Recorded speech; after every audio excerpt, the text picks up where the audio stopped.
Okay, so next we have Dance with Josie, which is the first rhythm that they're gonna play. Peanut butter sandwich or taka taka stop stop. Everybody stop stop. Whatever works. For Halloween, I use caterpillar sandwich. So again, whatever works.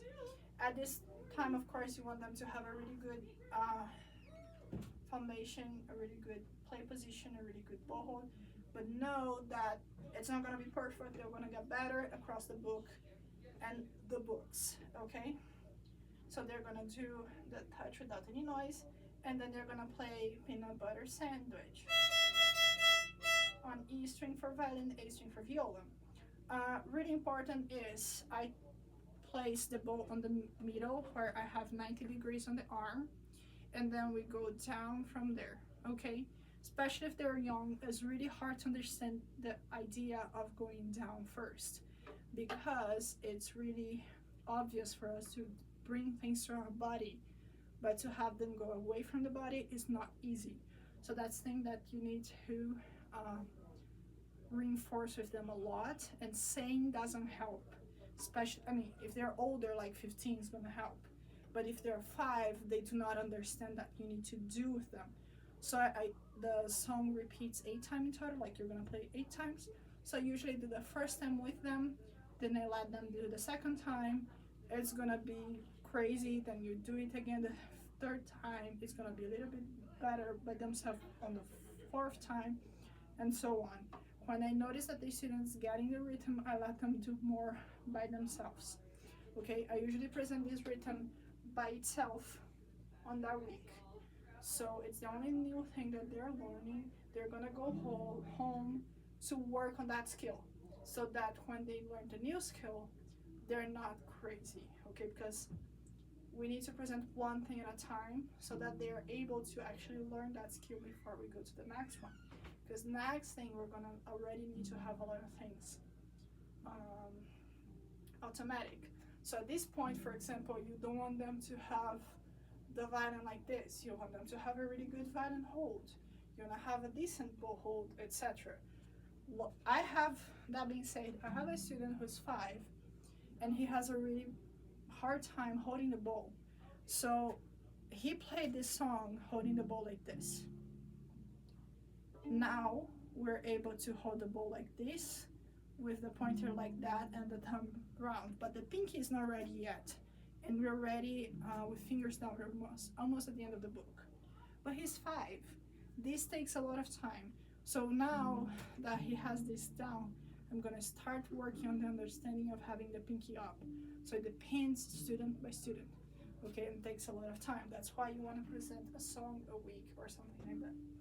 Important things for the rhythm, other than the accuracy of the rhythm, you want to make sure that they're not playing, if you're teaching this movement, like from the middle of the bow where is a square down, you want to make sure that they're not doing the rhythm with their whole arm, because that's gonna cause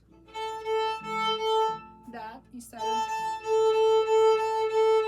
right? So we want to be able to hold this still and then just open and close the arm. How I teach that to my young students. If they're older, of course, I'm like, you see that this is happening, we want to not move this, we just want to move this. They understand it here, they're able with time to pass it to their body.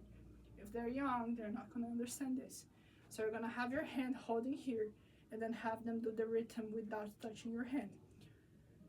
That's usually if they're like annoyed by you touching. Otherwise, you can just literally hold it gently. You're not like holding it, grabbing it. You're just like having something here, and that usually helps with them just making that movement instead of doing this movement. They start doing this movement, you're gonna put their hand here, not touching it, just slightly close to it. And then you're gonna be like, do not touch my hand.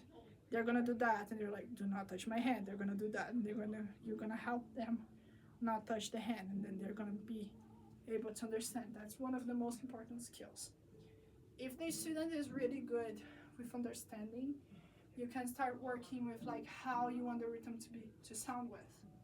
Think about later on book 1 Suzuki.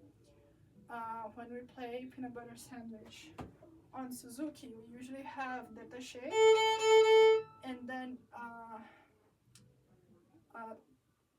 detached sound with a small rest in between them.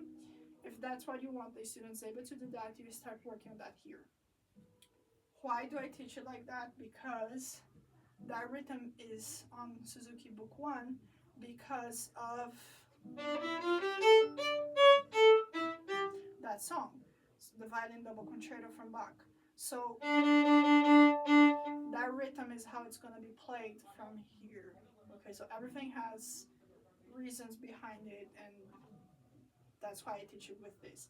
But of course, if the student is struggling with doing the rhythm at all, I'm not going to worry about him stopping the bow at the last two notes. I'm going to be worried about him playing the rhythm accurately, right? That's something that I can work on Suzuki Book 1 or even go back to in a later time.